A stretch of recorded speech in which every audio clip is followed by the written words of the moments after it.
and thank you for tuning in to another episode of Science into Another World News. So before I get started with tonight's episode, I want to say thank you to all my new subscribers who subscribed to my channel.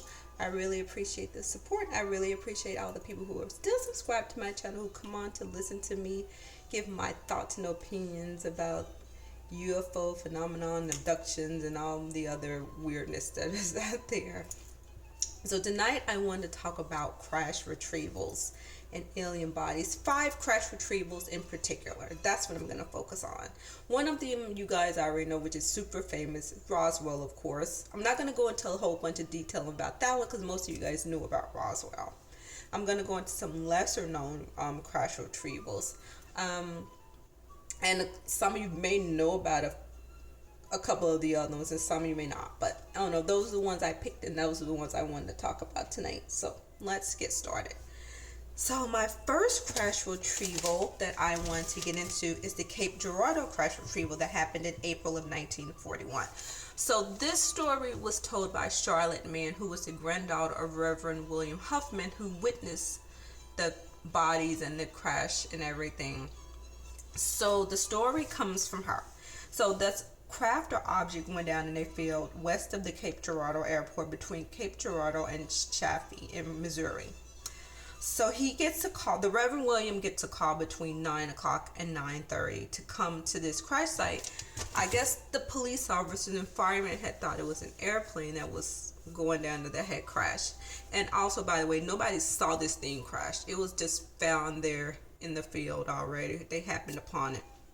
Like they said, they thought it was an airplane, so they called him to come out there, I guess, to say prayers. I guess it was a thing back then. They called the local minister, because he was a minister, and to come out to like accident sites or crash things. I don't know. But anyway, they called him to come out there, I guess in case people need to be calmed and prayers needed to be served or whatever, said or whatever. So the crash site is about 13 to 15 miles away from where he lived. So he gets to the crash site. Well, he gets to the area, then he has to walk another couple of miles.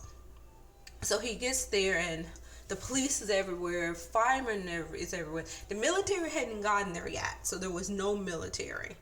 So they're sifting through the wreckage or whatever, and there were some things on fire, so I guess the fireman was trying to put everything out.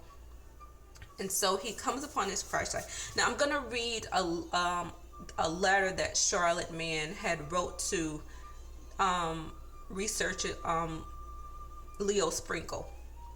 And this letter, I actually got it off of Richard Dolan's and Tracy Dolan's website, because I follow them a lot. I knew about the story beforehand. I've known about the story for a while. I remember Charlotte Mann came to a UFO International Congress I went to back in Arizona.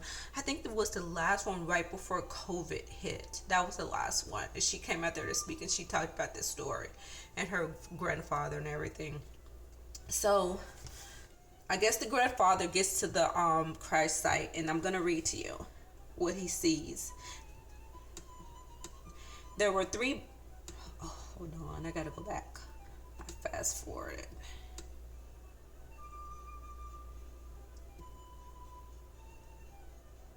So he said that when he got there... Now, this is the letter she had wrote, I guess. He said that when he got there, men were already sifting through things. There were some police officers, plainclothes people, and military. Oh, there were a couple of military people there. I thought the military hadn't gotten there, because I was surprised they let the plainclothes people still hang around there. Let me fast forward it to the other part of the letter.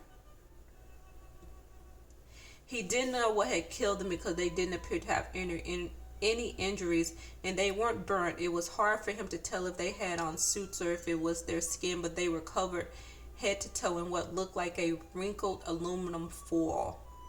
So I guess it was like a one-piece suit, but it looked like wrinkled or crinkly aluminum foil, whatever. And I'm going to show you some pictures that Michael Schratt did. And if you guys don't know who Michael Schratt is, he's a military aerospace historian. He did these illustrations and pictures along with another guy named Tom Bogan. I believe that's right.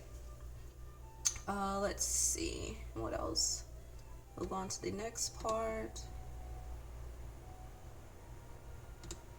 So there was 3 bodies at the crash site.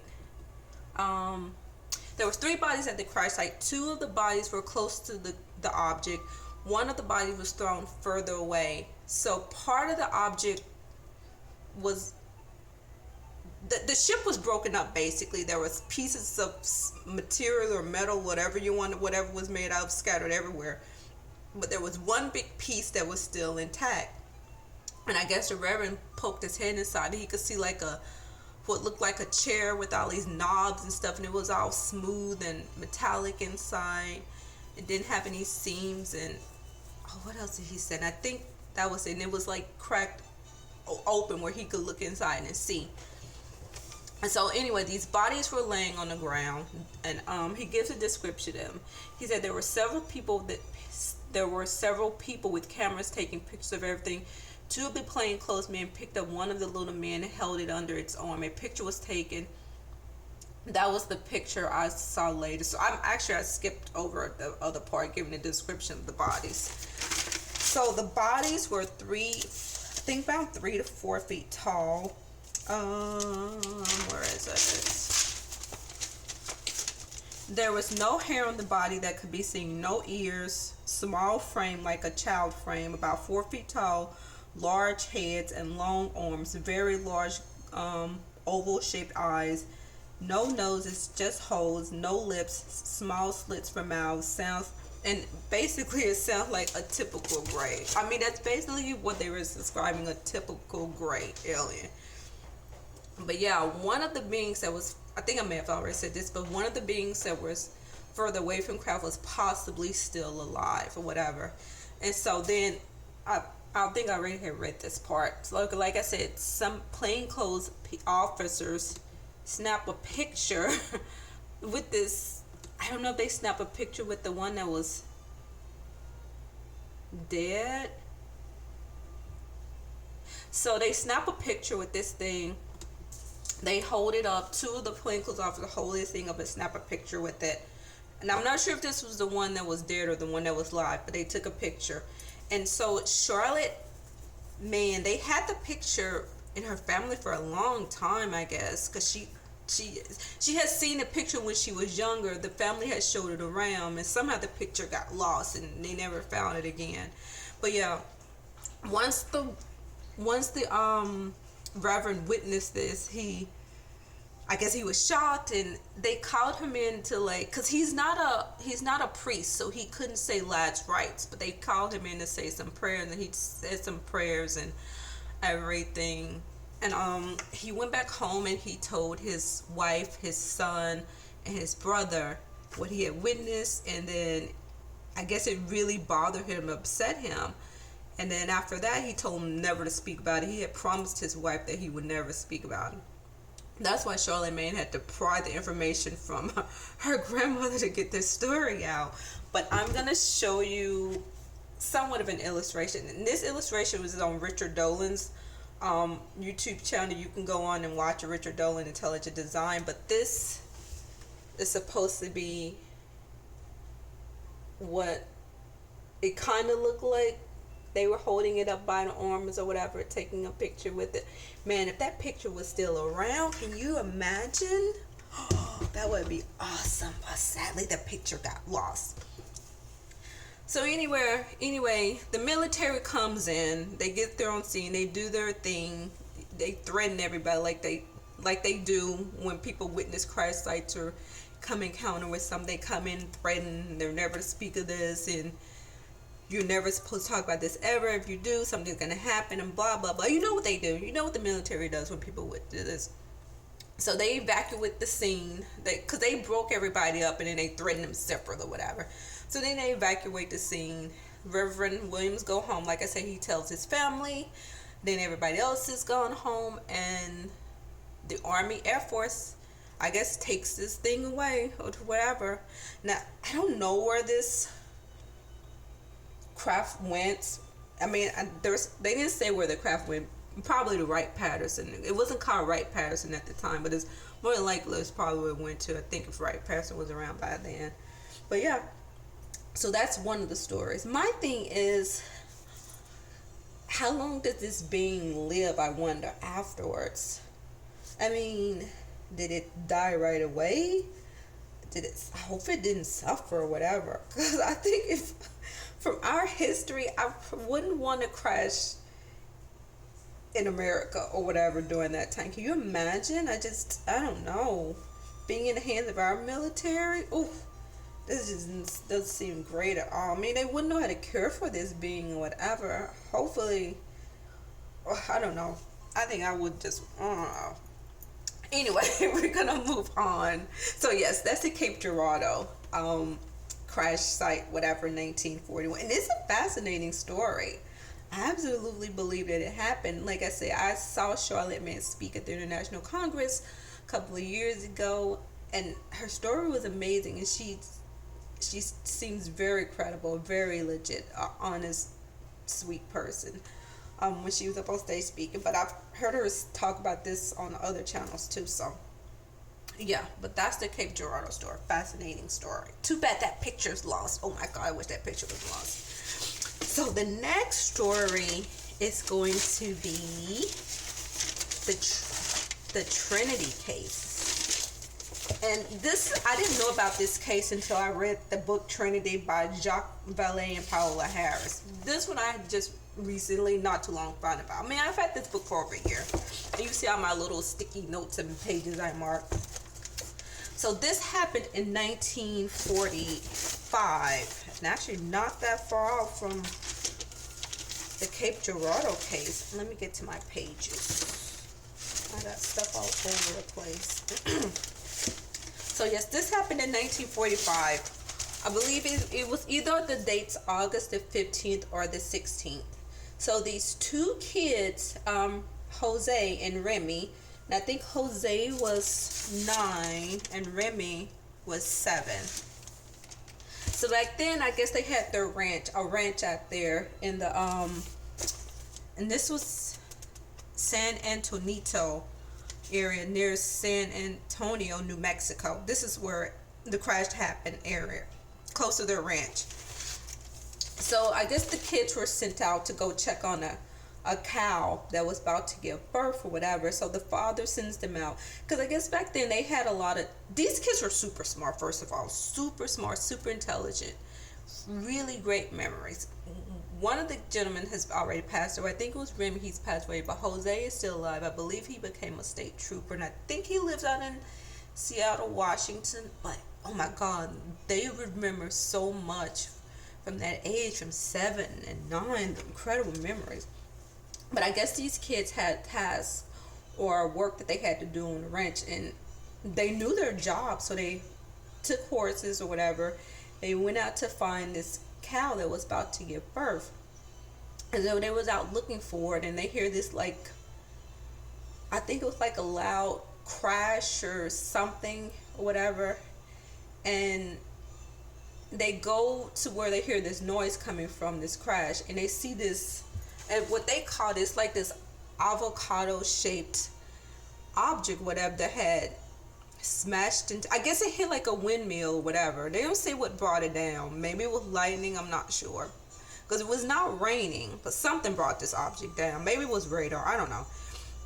So this avocado shaped craft strikes this windmill and slams into the ground, and it gorges out, like, I think like miles or whatever, in this little big long trench, and the brush is on fire or whatever. So these kids see this object, whatever, and they're a couple of miles from it, but they could see it. They could see it good, and there was bits and pieces of it on the ground, but it was pretty much intact for the most part.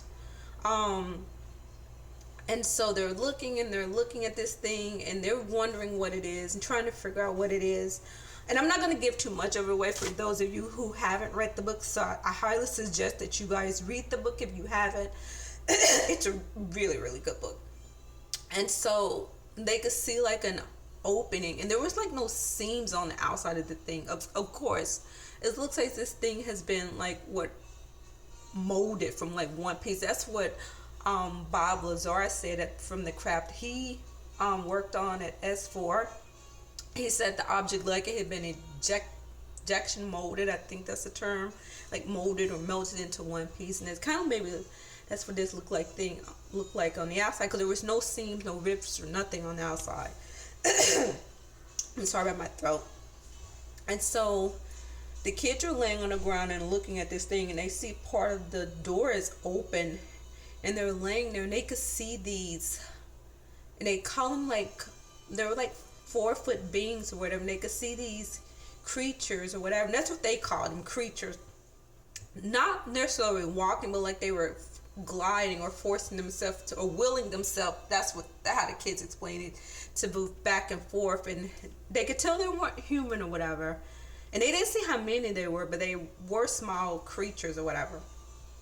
And let's see what else, and they're sitting there watching it, and I guess Remy and Jose said that they, as they're watching these creatures or whatever, they all get this like intense feeling of sadness and sorrow for these beings or whatever. My throat always do this when I'm talking.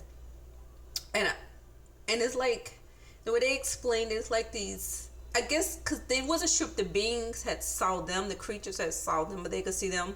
But obviously they did, because they said they had these feelings coming to them that was like sorrow and sadness, and they felt so bad for these beings or creatures or whatever they were. And I think Jose wanted to go closer to the ship and see, but Remy was terrified. He just wanted to go home or whatever. So anyway, they stay out there for, I think, for like 45 minutes, I believe. And then finally they decide, and they said these beings were making like a noise like a jackrabbit would make, like when it's in pain, which I don't know what a noise a jackrabbit makes when it was in pain, but that's what they said that these beings would make. Or a noise when like a newborn baby is crying, whatever. That's the type of noise was coming from them. And I believe they had like this one-piece suit on too. Let me see what my notes are.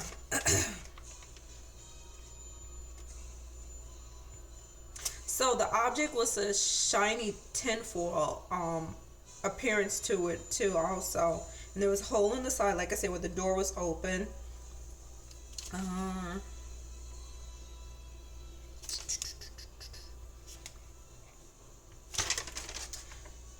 So anyway, the kids leave the scene. They go back home and they tell, I think it was Jose's father or Remy's father.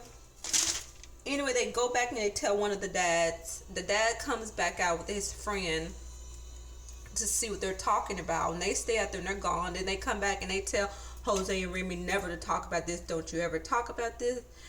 And they never said if they saw the beings when they went out there, because I think they went out there the following day to see. And so the dad and the friend comes back and told them never to speak about this ever, ever, ever. But then the following day, the kids go back.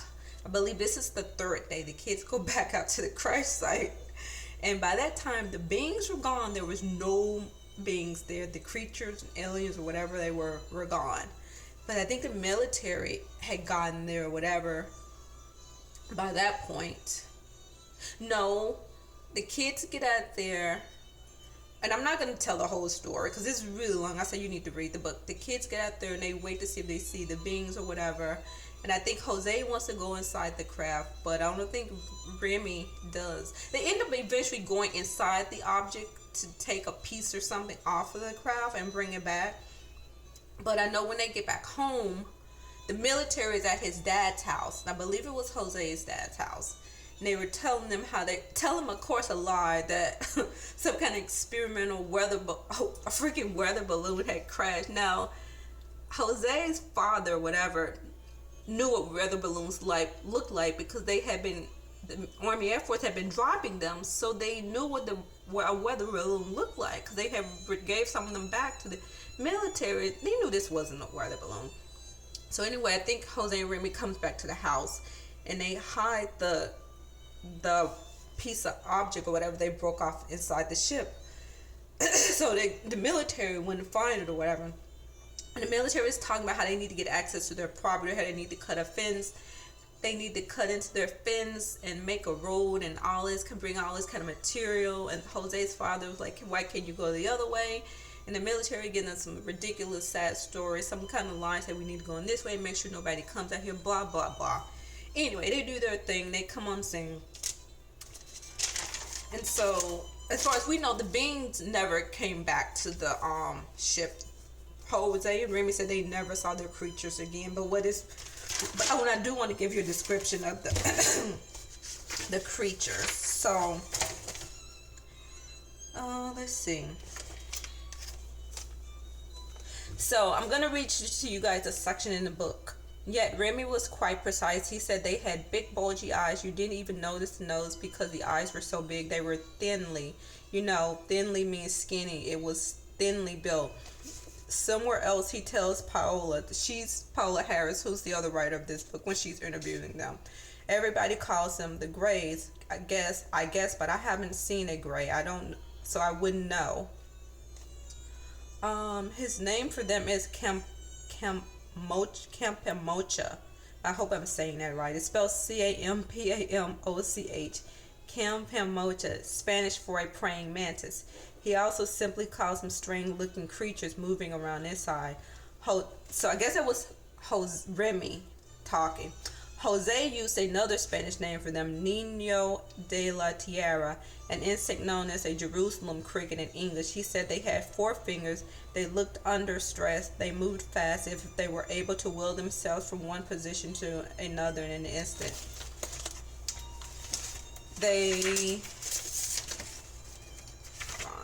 They were shadowy and expressionless, but definitely living beings. I wanted no part of whatever was inside. Yet on the way back, riding his horse and helplessly crying, Remy couldn't push away the experience. He had some visions. He too had some visions he recalls 65 years later. I saw these pictures in my head, he told Paola in 2010, but I didn't know what the heck they were. I can remember what they are. I got pictures, but I didn't know what they meant by then, and I still don't know. Then it goes on to say Dr. Jeff Kripal of Rice University has pointed out that the alien in modern abductee accounts is often described as insectoid. And then they actually have some pictures up here as what they think the beings kind of look like. So here is a description from what they think it looked like. So this was a description from one of the teenage students in the Zimbabwe case. It happened in 1990. This was in 1994. This is the Jerusalem cricket, which they kind of said that the beings in the Trinity case look like. Remy said it did look like this, the praying mantis. And then Jose said they kind of look like fire ants, which is right here. And a lot of abductees have said they've seen praying mantis beings on these ships, but usually the praying mantises are much taller than 4 feet. I've never seen them. This is the first case I've seen where they're like super short, 4 feet. Maybe they were like teenagers or kids or something, because Jose and Remy said that they felt that these beings were like them, childlike almost. That was the sense of emotions that they got from these beings. So maybe they were like teenagers, I don't know, or just young adults or something. But anyway, normally the praying mantises are like super tall that abductees have said when they've been on these crafts. They're like 7 or 8 feet tall, and these praying mantises are like 4 feet tall. But again, I'm going to show you the pictures. Zimbabwe, the Jerusalem cricket, the description from Remy, the description from Jose. Absolutely amazing. Anyway, so, but they never did say, the interesting thing is there's no story, they don't recount of whatever happened to these beings. They just went back to the crash site. The beings weren't there anymore. But there is another story in this book where let me see if I can find it. I think I may have lost the page.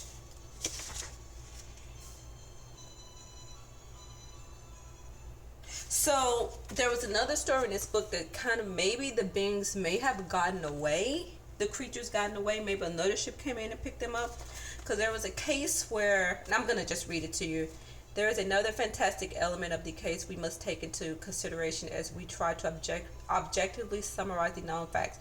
The Mexican sharecropper hired by Faustino to deal with the sheep, Senor Pedro Anaya, a lifelong friend of Alejandro Baca, Remy's father, had no interest in technology and little awareness of what had been happening in San Antonio. So his independent testimony as a terrified witness of a related incident makes it an especially important component of this story. He recalled that after liberating the bracket from its place on the wall of the crash object, that was the object they took from the ship, some type of bracket. Jose kept it for a few days. Then he heard that the army was asking for his father's permission to look through the house and tool shed, so he slipped the stolen item to Remy, who hid it under the floorboards of his family's storage room across the street. In chapter 4, we mentioned that the military did go through the Padilla home and walked away with some metal items, registration material that Faustino had stored, and even some old weather balloons that had drifted onto the property. Since ranchers in the area were used to picking up the soldiers' trash in the form of errant weather balloons that the military used in atmospheric soundings and periodically returned them, I must say I find this explanation amusing. That's Paola Harris talking.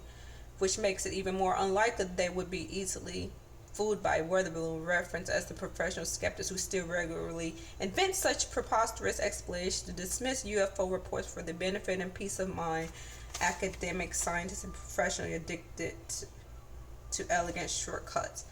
Oh, that's not the section I wanted to read. Okay, here it is. As we summarize the information so far, we should recall that Senor Anaya, who had come into town as part of the crew herding the sheep on the farm to the stockyards.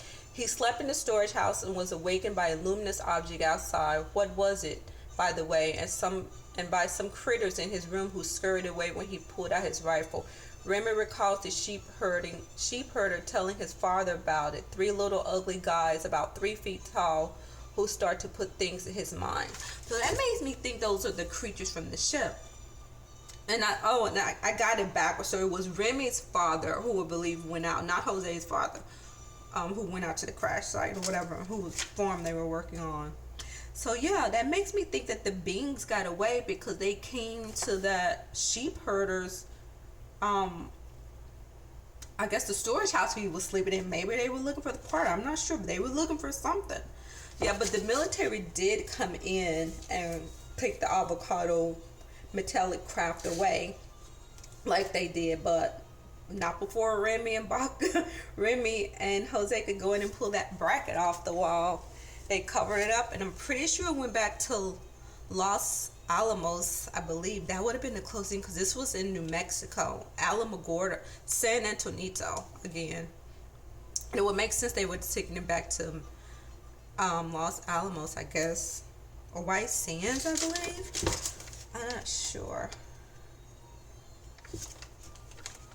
Anyway, basically Army Air Force came in and picked it up like they always do. Let's see. So that's my second case that happened in 1945. Now the next one, I'm not gonna.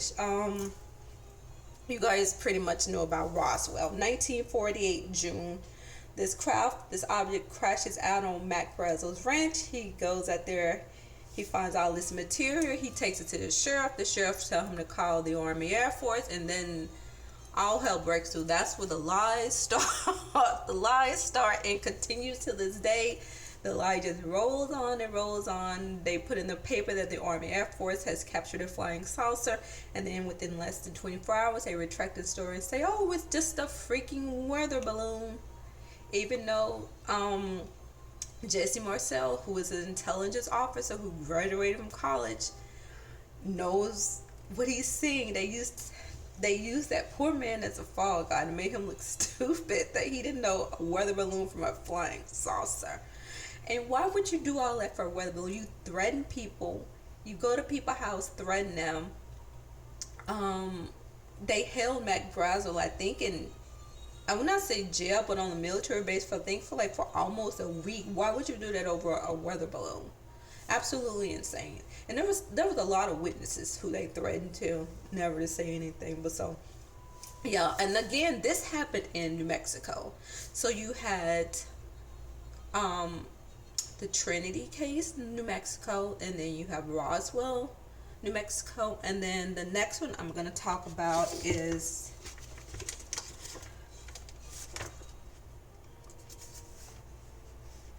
we did the we did Cape Girardeau, we did Trinity, we did Roswell. Oh, the next one is the Aztec crash that happened in March of 1948, less than a year after Roswell, also in New Mexico. So what is going on in New Mexico that was bringing these crafts down? Was it all this atomic testing with the radiation? Was it the radar? A lot of people think it was the radar that interfered with these ET crafts or whatever. And it's possibly it was, but I think in the Roswell case, it may have been lightning, I think. Because I know there was a storm and there was lightning, so that one may have brought it down. But like I said, in the other cases, I'm not so sure. But anyway, the Trinity crash happened in March of 1948. And this happened around right before dawn, around 5 a.m. in the morning. People had already been getting sightings of objects they've been seeing in the sky around that time. And a police officer was talking to another police officer, said, if I see this object, next time I'm gonna follow it. And then the next day night, he sees this thing and he follows it. And the witnesses said, or maybe it was him, said this thing was fluttering like a leaf, and then all of a sudden it crashed into Hart Canyon. So I think it struck like a cliff in Hart Canyon or the side of the mountain, and it ended up on this mesa or whatever in Hart Canyon. And there was some oil workers out there who happened, because I guess they was out there working or whatever and doing their thing, and they were sent to, well, they ended up finding the crash. They happened upon it first. They were the first ones who came upon the crash site or whatever. And this thing was fully intact. I mean, completely intact. And it was 99.9 feet across, and I believe like 12 feet high. So this thing was freaking massive. It had like portholes all around the craft, and at one end of the craft, there was like these 3 gold bands that were etched into it or whatever, gold, bronze, whatever, I don't know. There was just witnesses there were some witnesses who said there was these 3 gold bands that were etched into one end of the craft. And the only damage on this craft was this quarter-size crack in one of the portholes, and that's how the oil workers got to open the craft. They used like this oil pole or whatever, fire pole, and they stuck it into the hole and they wiggled it around until they hit some type of lever or whatever, and it opened this door or whatever, and it opened the craft up, and they were over to go inside. And when they first went inside, it must have been like an upper level, because there was 2 of these being slumped over on the and I'm gonna show you some illustrations. I have to pull them up. Slumped over on this console, and then on the lower level there were like 14 more bodies. So there were 16 bodies in this thing all together, and the appearance of these bodies looked like they had been charred, like a dark gray, almost brown. They were wearing these blue tight overalls with no insignia on it, like a one piece, like all these beings seem to do on all these encounters of Christ. They all have this one piece type flight suit type thing on, and none of them are alive. They were all dead, and they're assuming that they died from maybe decompression, because I guess someone said, one of the researchers said, and I know they talked about this on Richard Dolan's channel. He said one of the researchers said, I think it died from, maybe the bodies look like that because of decompression. I don't know. Maybe they just naturally look like that. Anyway, so the oil workers go inside, because they're not thinking that it's an alien ship. They think it's a military experimental aircraft, and they're trying to get inside to help these people, whatever. But when they get in there, they realize it's something completely different. These were not humans or whatever. Yeah. And so by that time, it was a couple of oil workers. I think the police, the police officers had got up there. I think there were some other people, and I think a minister came up there to see if they needed help, because I think some things were on fire again. He was driving from some smaller city to head up to Colorado.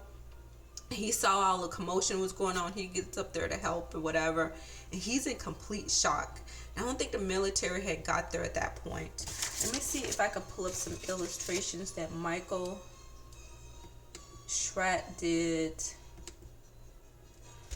with Tom Bogan. So here, I'm going to show you. And this was on Richard Dolan's channel. Thank you, Richard.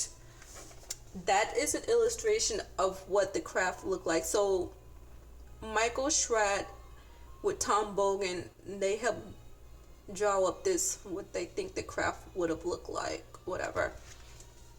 And let me see if I can move on to the other part where the craft came apart.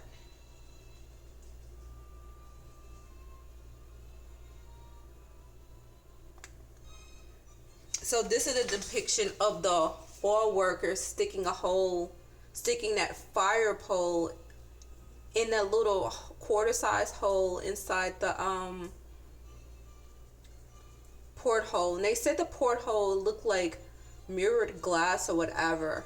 And they were wiggling it around, and then this door opened.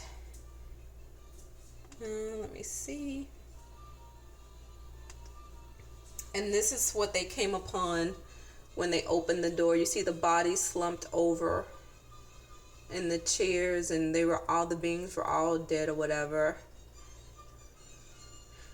And what's weird is these beings didn't look like the typical grays. They were like the 4 feet tall, but they didn't have the big oval size wraparound eyes, and they didn't have the big bulbous head like the grays do. Their head was a little bit bigger than ours, not too noticeable, and they didn't have. And what was the other thing that was weird that I know Richard and Tracy had talked about? And this came from Scott and Suzanne Ramsey, who did most of the research on this case. Absolutely amazing people. I know Richard Dolan did like a 2-part series with this husband and wife. It was an hour for one, an hour for other. It was an amazing interview, and you guys can find it on YouTube. And they also have a book out. But most of the research came from them. They spent over $500,000 interviewing witnesses in Aztec, New Mexico. And they found a lot of the people before they passed away who testified to this. So I suggest you check out the interview. But what's weird is they gave a description. Some of the witnesses who were there said that the beings had all of them had perfect teeth, perfect teeth, like their teeth were like dentures or whatever. That was so weird. Where's my other paper? Oh, so okay, so let me give a better description. 3 to 4 feet tall, not typical gray looking, no wraparound large eyes, no oversized bulbous head, but they did have perfect teeth, almost like dentures. They were all wearing a tight fitted one-piece suit, dark blue, no insignia. And again, so then the military gets there and does their thing, threaten people, tell everybody to stay silent. If not, this is what's going to happen to you, and they send them on their way or whatever. But one person goes back, the minister who's there goes back and tells his parishioners, I think he tells a deacon or whatever, because he was so sad. He calls them people, I think, to the church, and they meet him, and he was just so in shock that he had to share what he had saw, and he was in tears. They said that he cried. And I think Scott and Suzanne Ramsey had interviewed the son of the deacon, because they were long passed away, and told him, I guess he was there, he witnessed the priest, the minister crying or whatever. And so yeah, but anyway, the military comes there, threatens everybody, sends them off, and does their thing. Now the military had to figure out how to get this almost 100-foot craft out of there, and they bring in all these road graders and material and army. Oh, hold on. Where is it? The paper.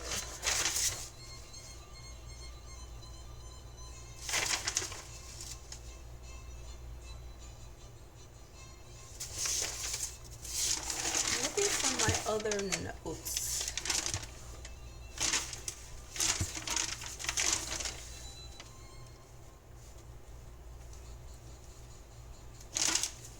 I don't see my other notes. Anyway, the military comes. They bring in all this material. They bring in this army truck with this. Hold on, let me see if I can find it. And it had like this trailer, this crane or something on the back of it.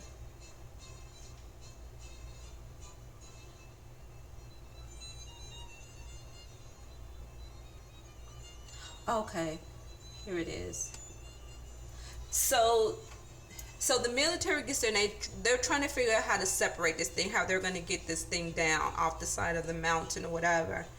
And they realize that this craft is held together with something called bib pins or whatever. I don't know what that is. I'm not an engineer. But some kind of bib pins, something similar that what I guess we use to put stuff together, and ball bearings, and I don't know all that stuff.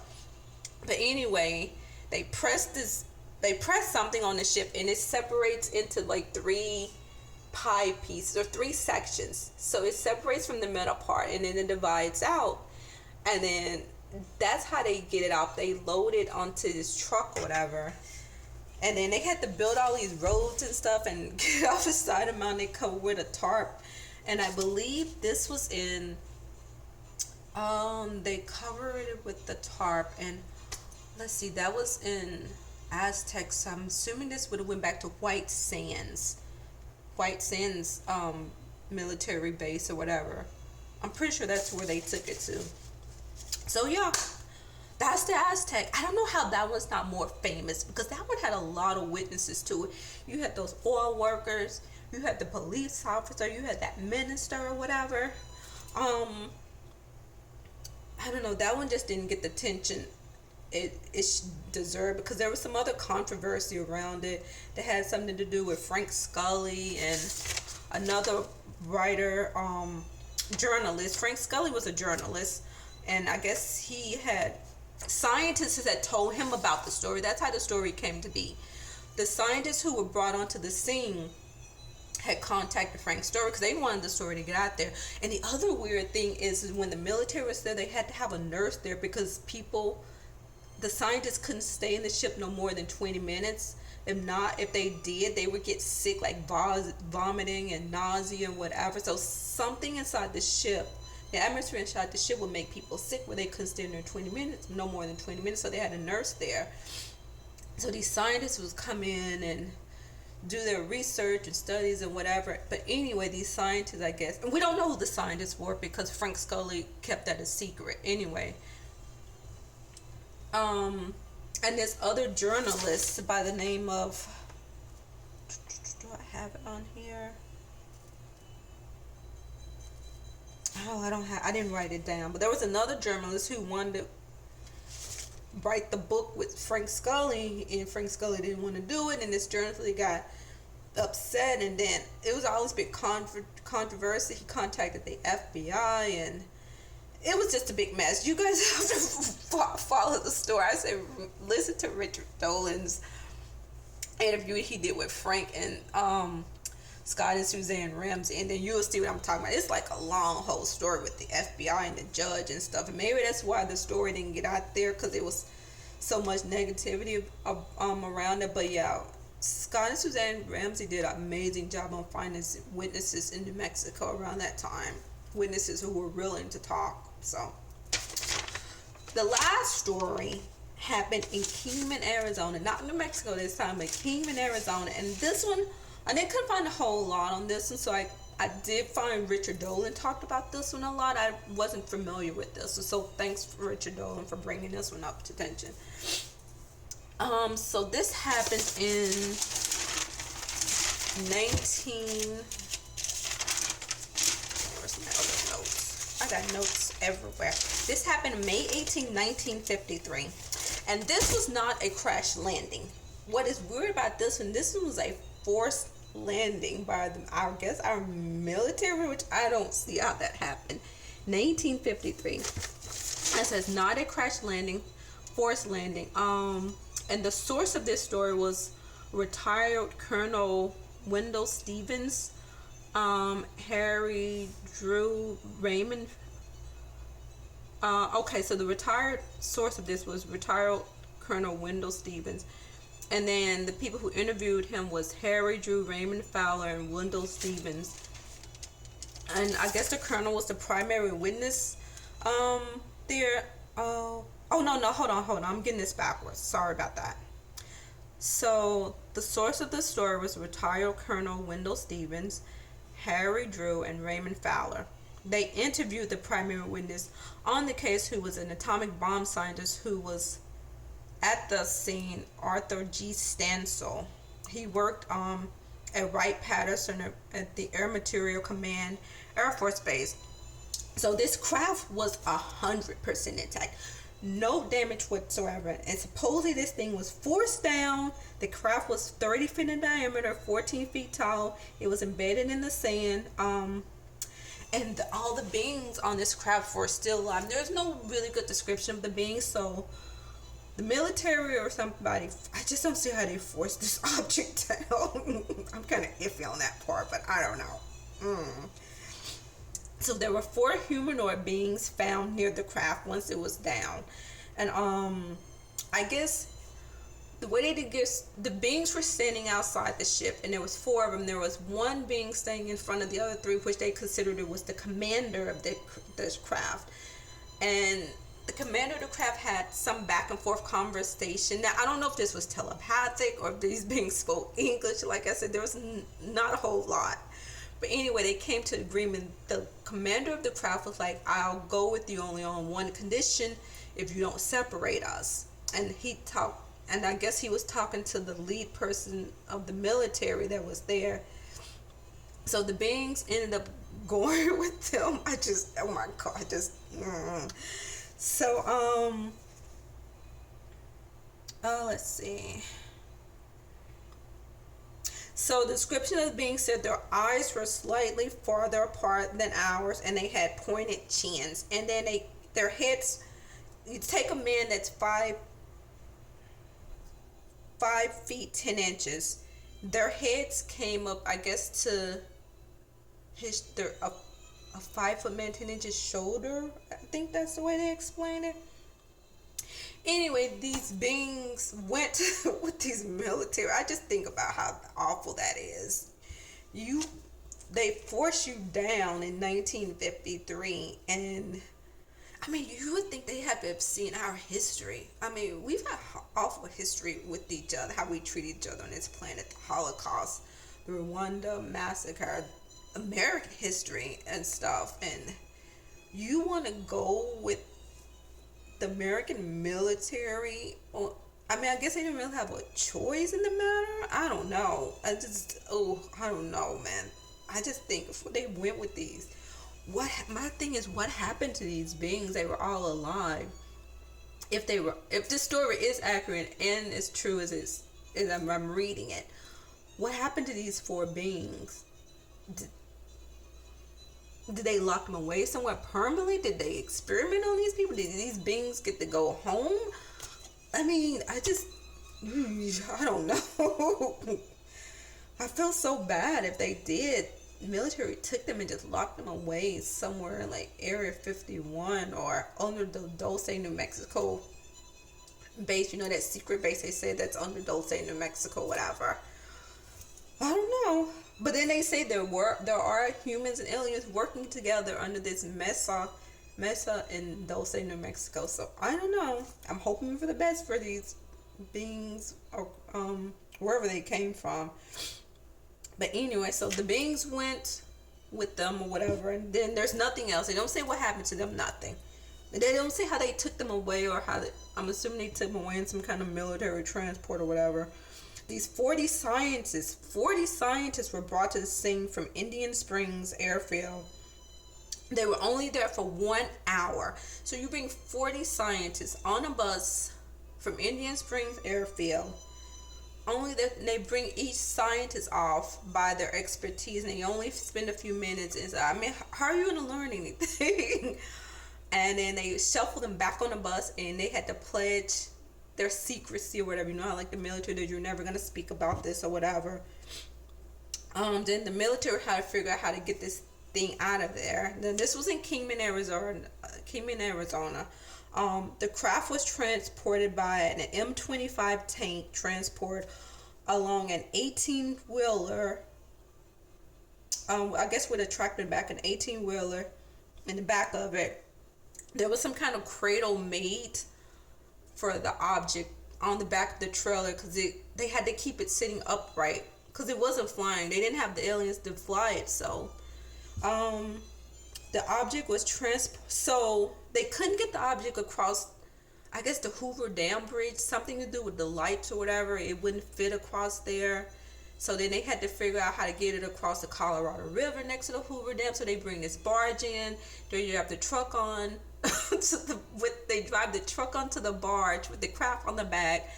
And then they try to string some cables across the other side of the river because they need to pull this thing across the river and drive it over. But then the cables break. The barge slams into the side of the Hoover Dam. The craft hits the side of the Hoover Dam. And Michael Schrad again has illustrations on it, and he was talking about how maybe there's like a piece of the part of the Hoover Dam missing where this object hit. Can you imagine if it's still down there? And supposedly this object was brought to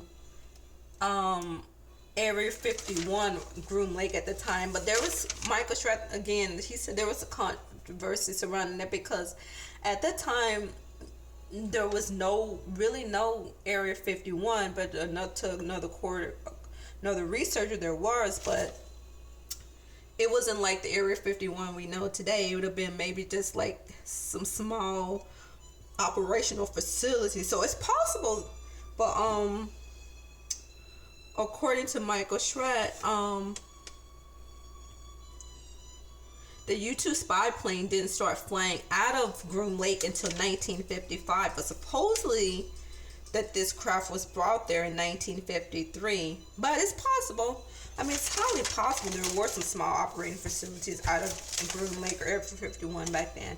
But let me see if I can find the image, the illustrations he did of this object.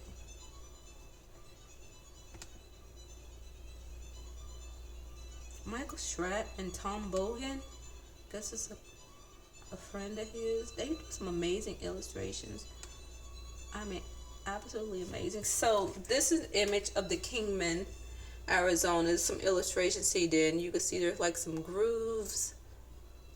And that's just an illustration, not the actual craft. Let me go back.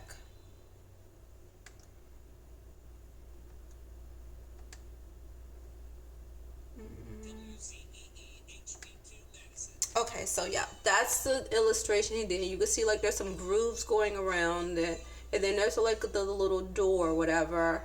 Yeah, and they supposedly, the military supposedly forced this thing down. Know how they forced it down in 1953? I don't know, but supposedly they did. Oh, this is some other illustrations of it that Michael Schrad and Tom Bogan did, if you can see what they think might have looked like. And this is what it would have been. Well, this is what they think it would look like when it was being transported out on that Army Air Force truck. And then this is what it would have looked like when it being transported across the barge down by the Hoover Dam. I was at the Hoover Dam too last year. Can you imagine? I might have been like standing right on the area where that UFO crashed into the side of the Hoover Dam. So yeah, those are my 5 stories. of crash retrievals and alien bodies. Where are the bodies? That's what I want to know. Where are these bodies? We know someone probably went to Wright-Patterson. The ones from Roswell definitely probably went to Wright-Patterson. The ones from the Trinity case, I don't know, because the kids never said they don't. They just went back to the site. There was no beings there. The parents never talked about the beings. We know the Army Air Force came in and got the object, but then they had the story of the ranch hand where he says something was in his room. So maybe those beings went away. But then, what about those 1616 bodies from the Aztec? Did they all go to Wright-Patterson? Did they go to Dugway Proving Ground? I wouldn't be surprised if the military tried to weaponize like their blood or something as a biological weapon. So it would make sense if they sent some to Dugway Proving Ground, because that is like a biological weapon and chemical weapon research facility. But I'm pretty sure someone probably went to Wright-Patterson. Maybe someone went to 16 bodies, man. Then what about the 4 that were alive? And then you had the one at the Cape Girardeau that may have lived, but I'm not sure. I don't know. So where are the bodies? Where are these bodies? That's what I want to know. That's what we all want to know. The military has their hands on all these objects, these crafts, and I don't know. That's probably some of the ones that maybe Bob Lazar worked on at Area 51, because he said there was 9 crabs out there. One looked like a jello mold. One looked like it had some damage. Then the one he worked on was like a sports model, the typical flying saucer. Then one looked like a sombrero hat or whatever. So I don't know. Where are the bodies? I just think about those 4 beings that were still alive who went with the military. That just makes me sad and depressed to even think about. If they lived, hopefully they didn't dissect these beings up or just lock them away somewhere. Maybe they let their people come and take them. I don't know. Oh my God. So you guys give me your thoughts on these crash retrievals that I talked about. The other thing I want to talk about, this Artemis launch back to the moon that NASA SpaceX supposed to be doing. It was supposed to have launched yesterday, but it didn't because the weather got canceled. And then it's supposed to launch today at 6 p.m. because it's after midnight. It's Tuesday where I'm at. So it's supposed to launch today at Tuesday at 6 p.m. We'll see. But I think this whole thing is just a front. You mean to tell me we stopped going to the moon in 1972? We haven't had any new technology, no new developments to go to the moon between now and now. They're going back and they're still using rocket fuel. We just talked about crash retrievals. So we know the military has technology. And this is just the front. It's the front because we know there's already a secret space program. There's no way I don't believe that they haven't at least maybe now the astronauts probably, maybe most of them are clues and haven't gone back to them. But somebody in our military, they've managed to reverse engineer some of these alien crafts, which I believe they have. I think some of these things you see flying around, it's definitely our military has been reverse engineered. They've been to the moon. They've probably been farther than the moon, probably to Mars. So this Artemis launch going back to the moon, I think it's just a front. Because it'll look really suspicious if we don't act like we're doing something to go back to the moon, to space. What are you using our tax dollars for out there on these programs? I don't know. It's just a front. That's why I don't get excited about going to see these launches anymore, because I know the military has something far more superior, far more better, probably maybe not hundreds, but way ahead of us with technology, and they're still sending these astronauts and stuff up on rocket fuel to send them back to the moon, when they could send them back into one of the reverse engineered alien crafts they've captured. But that's the military. They want to keep it for themselves and be ahead of us and benefit themselves. So anyway, that's my thoughts. I don't know. I love how people go down to the Cape Canaveral and they just go down there and start early in the morning down there all day hoping the launch doesn't get canceled because of the weather. And like I said, it got canceled, and I just don't, it doesn't excite me anymore because I know the military has something better, something far better that, I don't know. That's my thoughts. So yeah, that's my thoughts. That's what I wanted to talk about tonight. Crash retrievals and where are the bodies. Let me know where you guys think the bodies are. Most of them, especially the ones who were still alive. I want to know. I want to know where they are. I know you guys want to know where they are too. So drop some comments in the link below. You know I love talking to you guys. And I'm out. And like Richard Dolan says, don't let the bastards get you down. I also check out Roderick Martin channel of Why the Big Secret. Check out Richard Dolan's YouTube channel, and also you can subscribe to be on his membership, Richard Dolan members. Also check out Linda Mullins channel. She does a show Wednesday night, usually always live. What else? Oh, check out Dave on Spaced Out Radio. He has an amazing channel too. So yeah. So check out all these people. They're absolutely amazing. Like I said, thanks for tuning in. Thanks for all my new subscribers. I'm out. Bye.